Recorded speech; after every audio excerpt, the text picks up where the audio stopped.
est complètement ancré dans la tradition musicale. Donc il a été créé en goélette. Jusqu'à présent un bateau de croisière. Les vergues, alors je l'ai dit tout à l'heure, mais ouais, j'en dis beaucoup. Alors regardez dans la mâture, les vergues, ce sont ces grands tubes perpendiculaires au mât sur lesquels on va pouvoir établir ce qu'on appelle les voiles de hune. C'est pour ça que là, par exemple, celui qui est sur notre tribord, à droite, on parlera d'une goélette à hunier.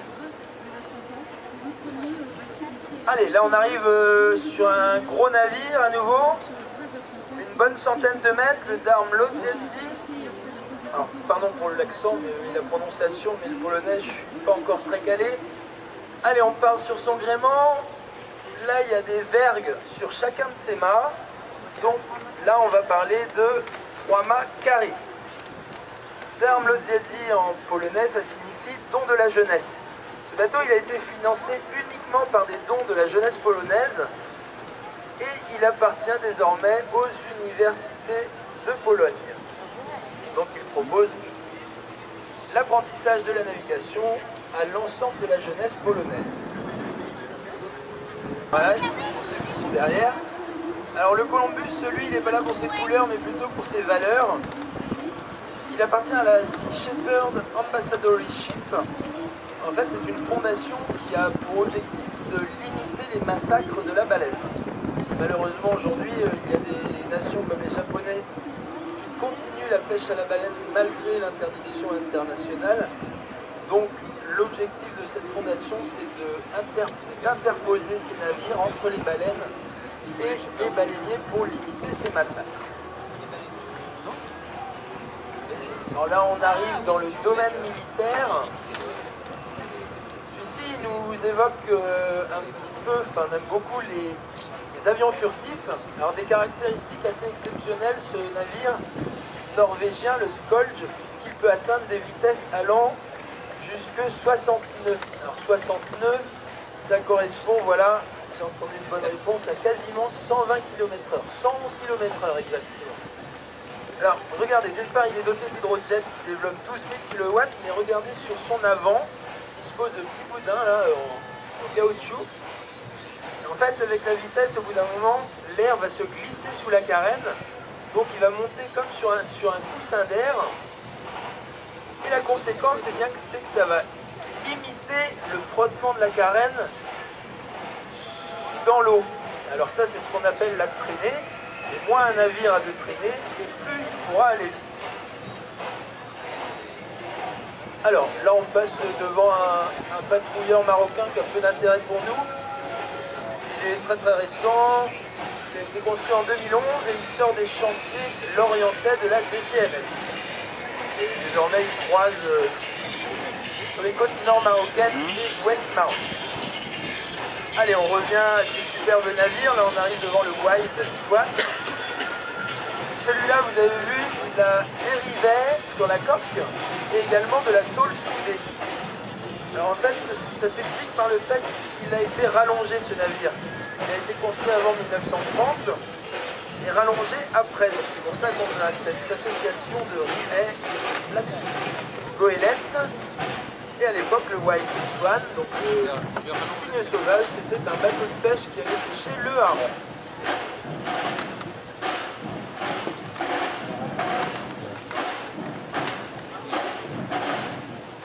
Voilà, donc là on arrive sur le Sagres. Alors là vous avez de la chance que celui-là on ne l'avait pas vient d'arriver il y a juste une heure. Alors, regardez le gréement, il y a des vergues uniquement sur les mâts avant, les 2 mâts de l'avant, donc on va parler d'un 3 mâts barque. Alors le Sagres, lui, bat pavillon portugais, il a été construit en 1937 au chantier naval de Hambourg. Alors d'abord navigué sous pavillon allemand, il effectue des missions de ravitaillement.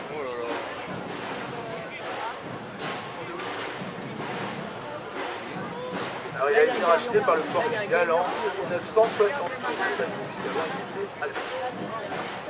Un nouveau type de gréement, comme vous pouvez le constater, le mât arrière, donc le mât d'artimon est plus petit que celui de l'avant. Dans ces cas-là, on parlera d'un ketch Marconi. Bon, il appartient à la marine nationale hollandaise qui porte peu d'intérêt pour nous. On va plutôt s'intéresser à nouveau à celui qui est devant, ce magnifique bateau, le Göteborg. Bateau norvégien, retour à nouveau au XVIIIe siècle. Alors c'est ce type de bateau qui faisait partie de la Compagnie des Indes, qui allait chercher des épices ou de la porcelaine aux Indes. D'ailleurs, vous pouvez constater, sa coque est très très ventrue dans les bas. Alors ça, c'était justement pour faire en sorte de charger le sion, et donc il a fallu faire de très nombreuses recherches et de nombreuses traductions pour réussir à obtenir ce chef-d'œuvre. On va sortir l'histoire. Voilà, et là on rentre dans le monde de la fête mexicaine sur le Cuauhtémoc. Alors celui-là, il est là à chaque armada. Et si vous avez l'occasion, n'hésitez pas, vous entendez là d'ailleurs de jolis rythmes mexicains. À chaque fois, les Mexicains sont à la fête. Et c'est toujours sympathique d'aller leur rendre visite. Cuauhtémoc qui signifie... Pardon, c'est le nom du dernier empereur aztèque et qui signifiait l'aigle qui fond sur sa proie. Donc tout de suite on comprend bien que c'était des bateaux qui allaient très très vite, ceux-là, à l'époque. Et là on voit en figure de proue ce dernier empereur aztèque coiffé de ses plumes.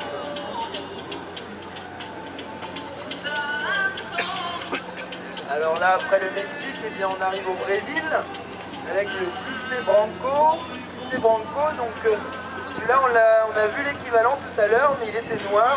Donc en fait, c'était encore un clipper, le Sister Ship du Stade d'Amsterdam.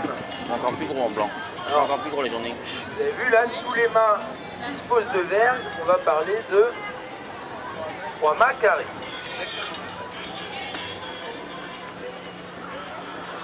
Cisne Branco qui signifie le cygne blanc. C'est un gros ambassadeur du Brésil. Il est présent sur tous les gros événements nautiques du monde pour représenter la nation brésilienne et ses marins.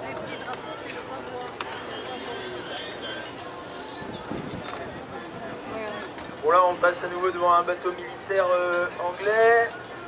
Celui-là c'est pareil, on va pas s'y intéresser parce qu'il ne porte pas trop d'intérêt à nouveau. On va plutôt regarder ce monstre devant.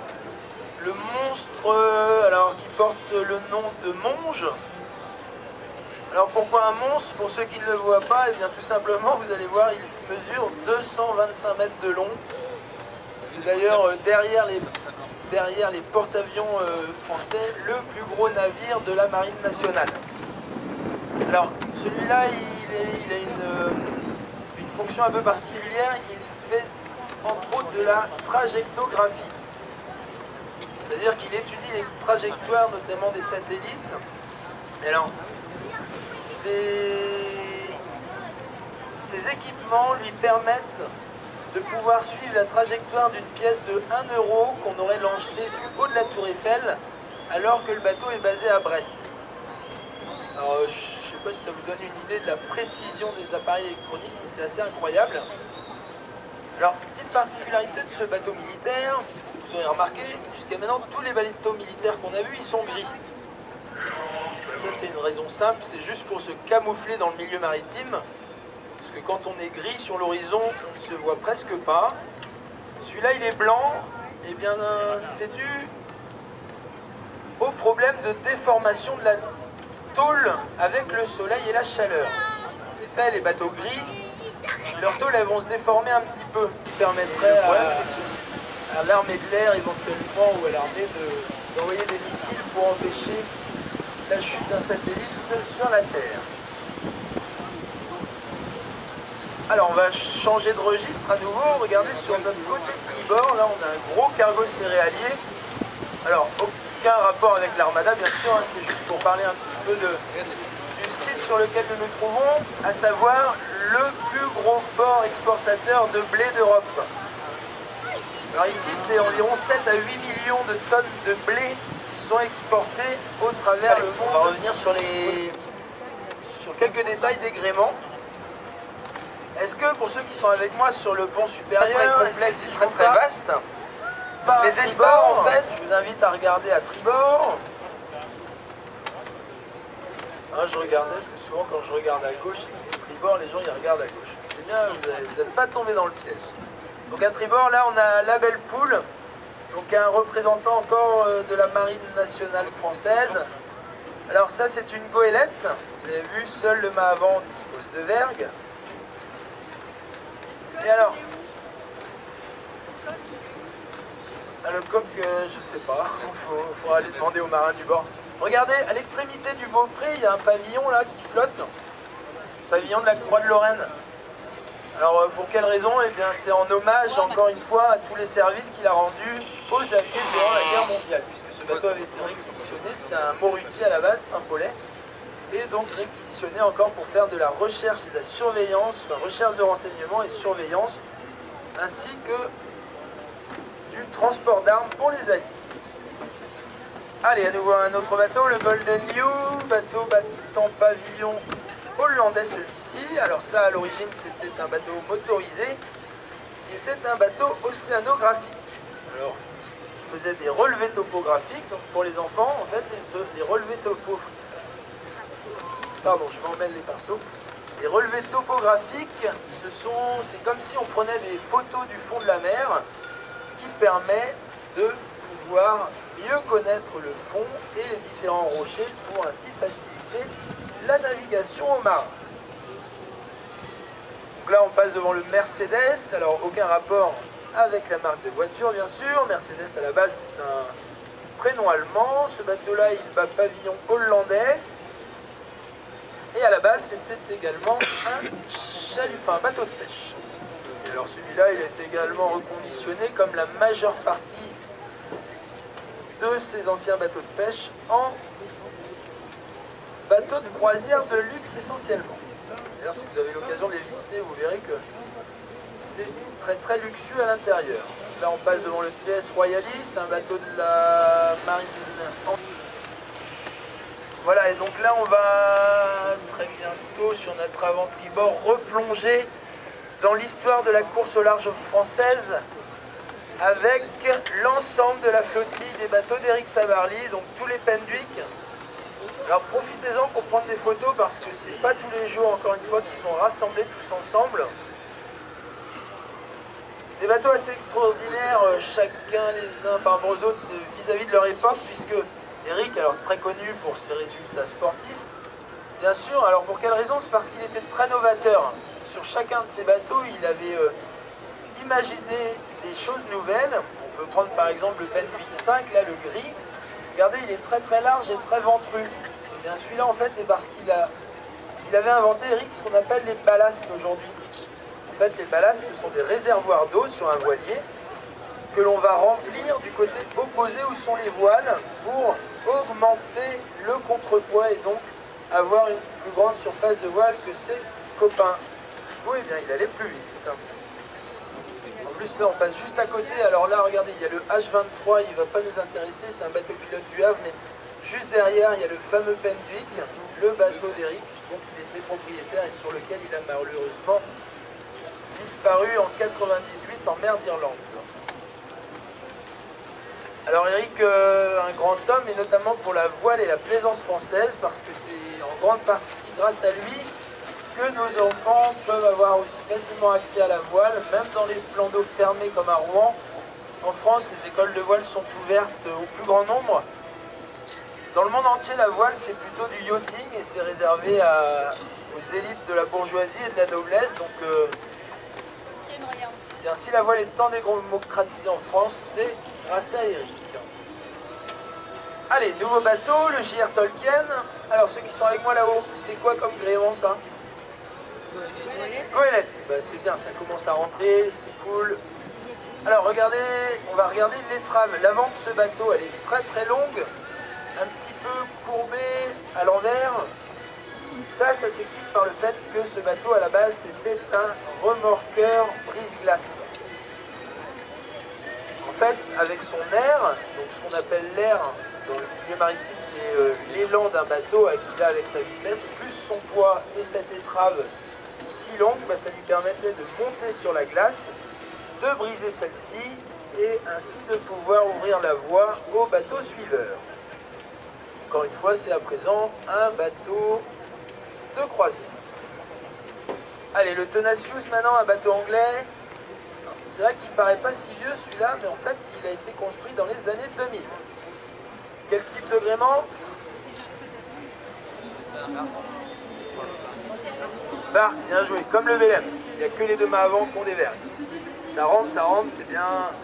Alors, superbe initiative de son armateur, puisque ce bateau il a été conçu de manière à ce que les handicapés, quel que soit leur handicap, puissent d'une part monter à bord et en plus participer aux manœuvres. À tel point qu'il y a de nombreux appareils du bord qui sont équipés de braille. Alors encore une fois, pour les enfants, le braille en fait c'est plein de petits points qui permettent aux personnes non-voyantes de lire et donc de comprendre ce qui touche. Oui, bien, ça leur permet ça leur permet aux non-voyants de participer aux manœuvres. Voilà, une belle initiative de cet armateur anglais. Alors là, on passe devant le commandant Fio. C'est un bateau-feu. Évidemment, c'est pas un bateau qui allait mettre le feu aux autres navires, hein, c'était un bateau pompier, on va dire. Donc là, on voit ces lances à eau. Et en fait, le principe, c'est qu'il pompe l'eau qu'il y a autour de lui et qu'il le rejette sur les bateaux en feu. Allez, nouvelle forme de coque à nouveau, l'Artemis, celui-ci, donc encore un 3-mâts barque. Alors on va partir de l'avant jusque l'arrière, vous avez vu, il est très chaloupé celui-ci. Avec le milieu qui est plutôt bas sur l'eau, l'avant très haute, la proue. Ça en fait, c'est parce que c'était un baleinier à l'époque. Donc la proue très haute, ce qui permettait au harponnier de surplomber la baleine et donc de ne pas la rater au moment où il la visait. Le franc-bord du milieu lui était plutôt bas pour pouvoir remonter les cétacés aisément. Vous avez vu là encore sur celui-là, on distingue le disque de Frimelin dont je vous parlais tout à l'heure au niveau de la ligne de flottaison. Allez, encore un navire énorme, on arrive sur les très grosses unités. Alors, le gréement, eh bien ça c'est un 3-mâts carré, des vergues sur chacun de ses mâts. Le Mir, un bateau russe. Et là, regardez, dans son cordage, on peut voir, allez, comme des sortes de moumoutes, un peu des froufrous là. Ouais, des froufrous. Alors, c'est pas pour la déco, ça, c'est ce qu'on appelle des chaussettes. Sur un bateau, il n'y a pas grand-chose qui est là pour la déco, tout est là pour, à son utilité. Alors, en fait, c'est pour éviter le ragage. Qu'est-ce que le ragage en termes marins? Eh bien, en fait, c'est le frottement des éléments les uns contre les autres, et notamment les voiles contre les cordes. Les cordes, alors les bouts plus précisément dans le milieu maritime, les bouts c'est des matières très rugueuses et donc ça abîme énormément les voiles. Donc pour éviter d'esquinter les voiles, eh bien, on installait ces chaussettes. Et vous le constaterez sur ces vieux voiliers traditionnels, ils sont nombreux à être équipés de chaussettes.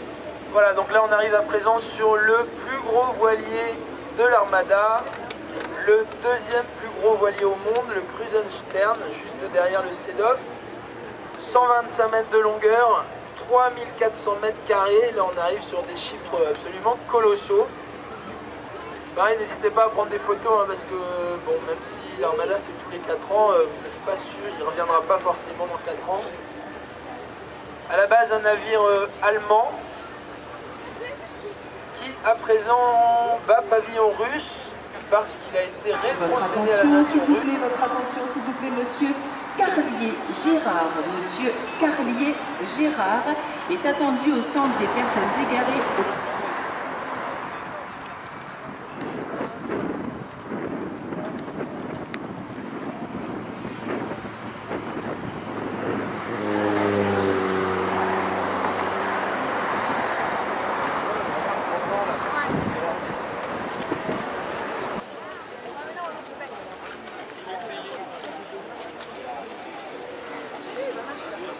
Le VLM, donc le fleuron de la marine de la voile traditionnelle française.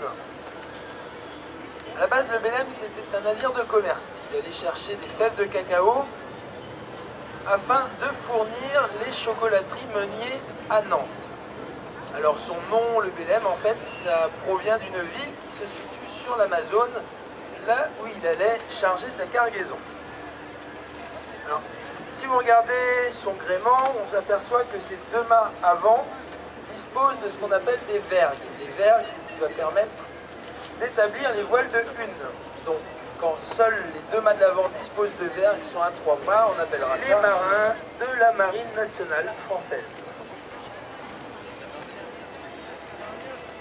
Donc le Belém, un 3 mâts barque. Alors essayez de bien retenir les différents gréements parce qu'on va en voir pas mal.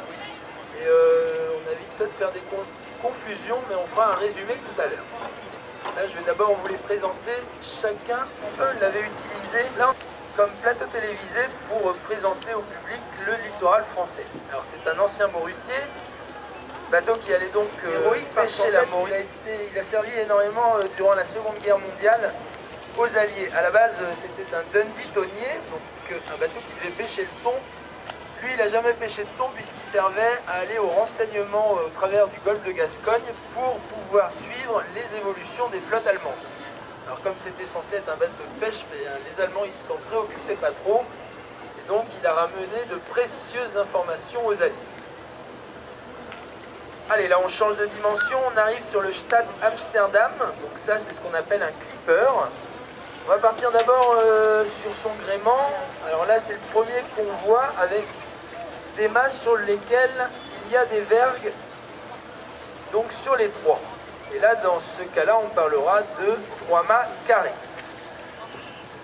Alors là, sinon, regardez la coque. Là, on voit, c'est de la tôle.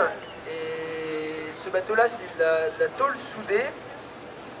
Lui, il a été construit après les années 1930. Parce que, auparavant, les bateaux en acier, comme ça, ils étaient assemblés avec des rivets. Alors, Stad Amsterdam, qui bat pavillon hollandais.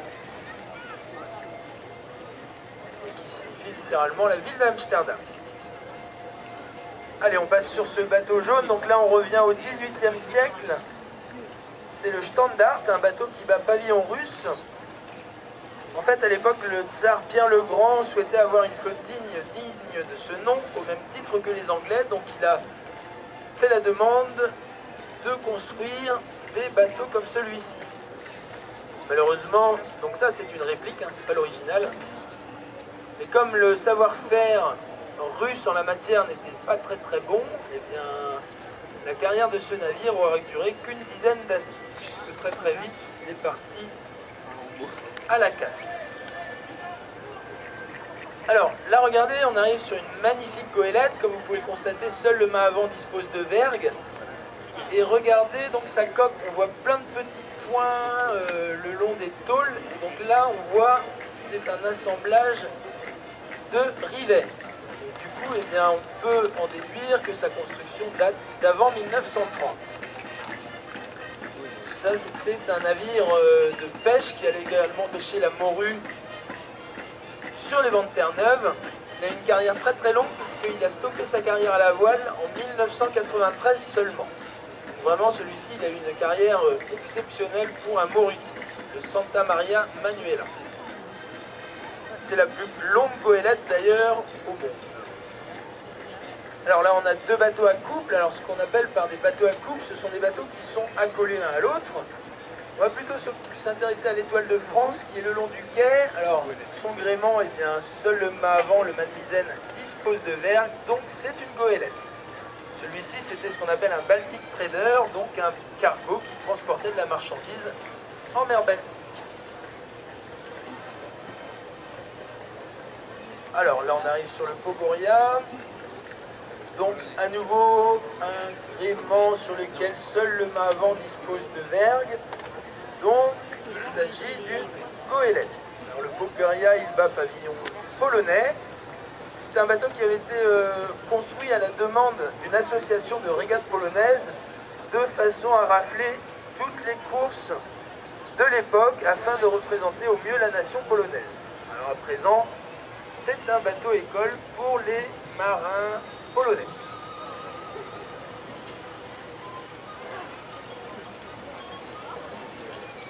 Là, à présent, on va passer devant le Shabbat Bowman, que vous allez découvrir avec moi, là, ceux qui sont derrière. Alors, Shabab Oman, ça veut dire la jeunesse omanaise. Alors, à l'origine, c'était un bateau de pêche écossais. Donc là, on voit à nouveau, si on regarde la coque, on voit très très bien les bordées. Donc, c'est un bateau qui est construit en bois. Il a été racheté par le sultanat d'Oman pour proposer à ses marins, encore une fois, d'apprendre le métier.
Ah bon? C'est le bateau qui donne la...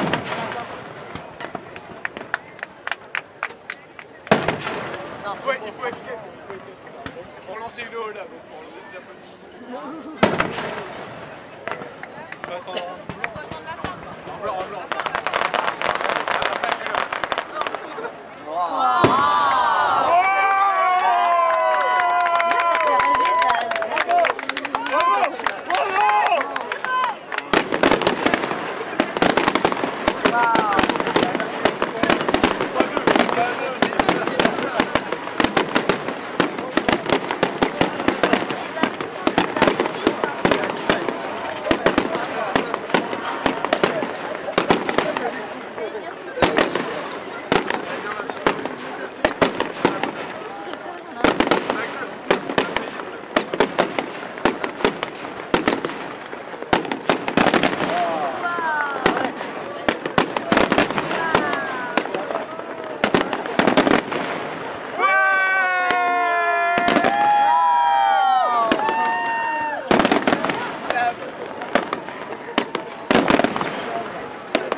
Les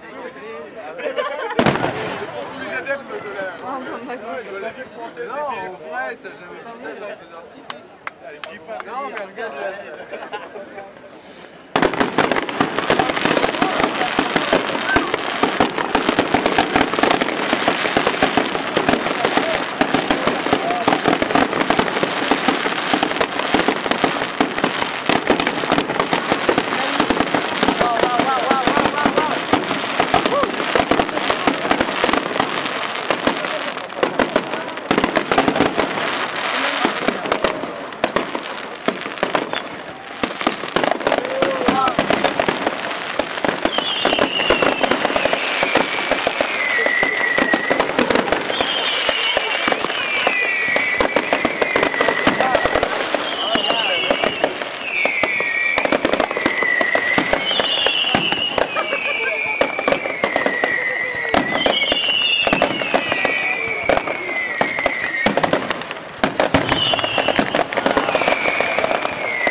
Peut-être que le plus gros, c'est les jours du départ qui vont faire un truc.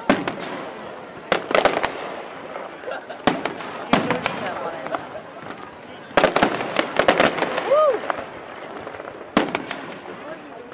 Wow! Ah ouais, là. Bah alors, on attend. Ah, c'est magnifique. Ça vaut la peine d'être. Wow. Et t'as l'impression que ça vient vers toi.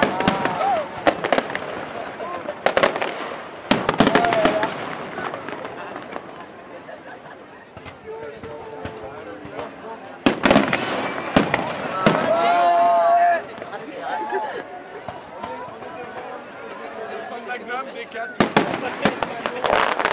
n'est pas bougé.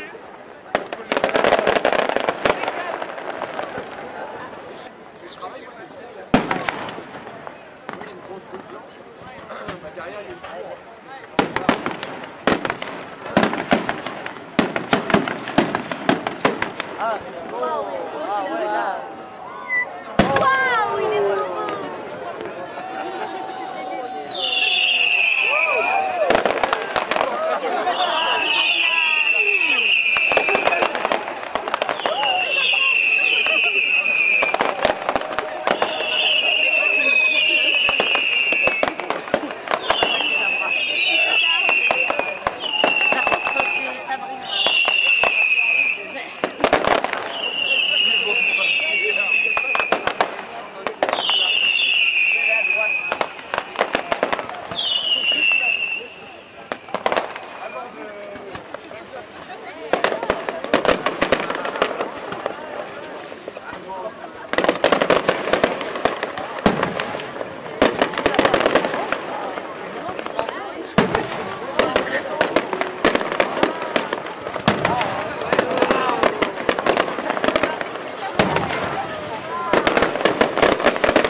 Le plus beau sera le jour du départ. Bon, ouais, je pense.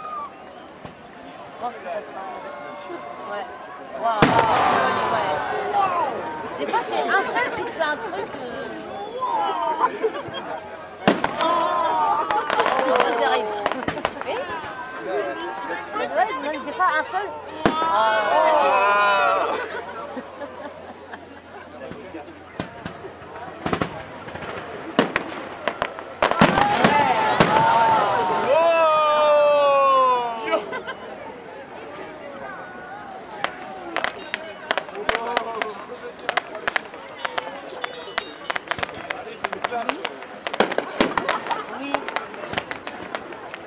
devant le feu d'artifice. Ouais.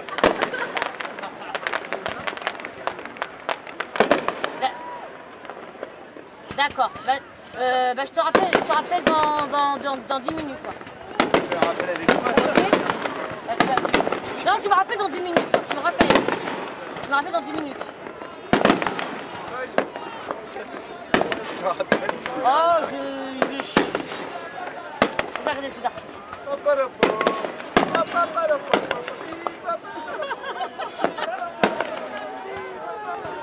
Oh, les neige, c'est pas terrible. Hein.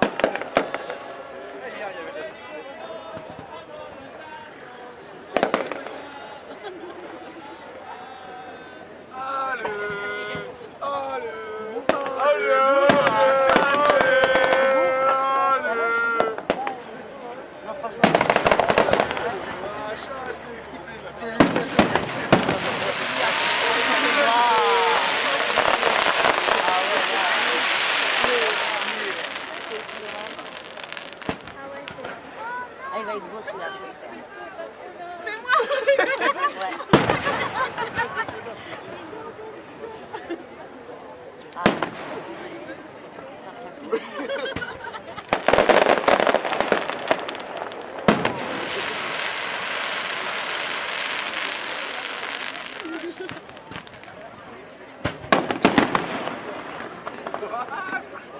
On va pas prendre des photos, je suis dégoûtée.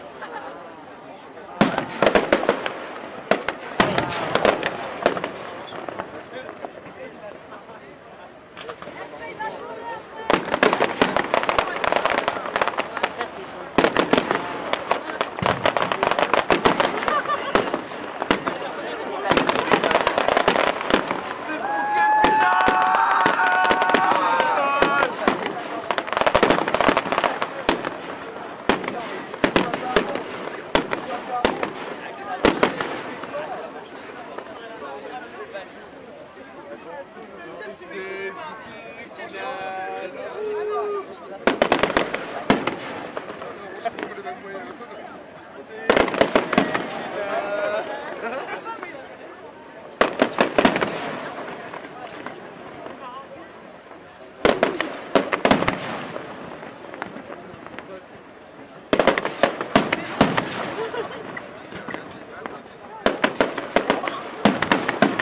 C'est vrai que ça te fait rêver.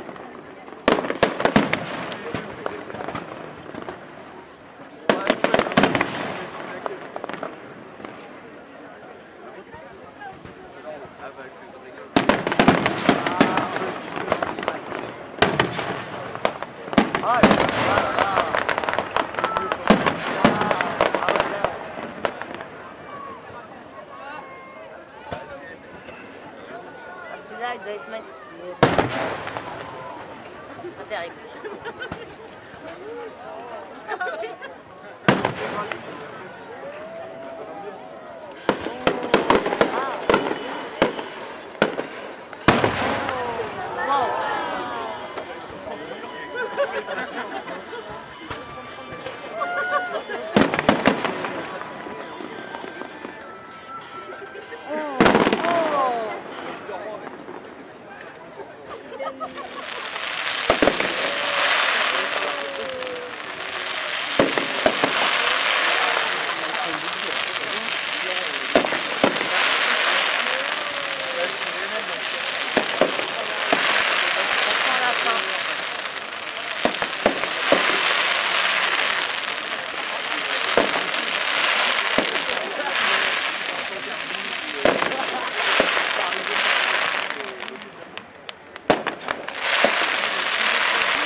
る時は今、戦いの時は今。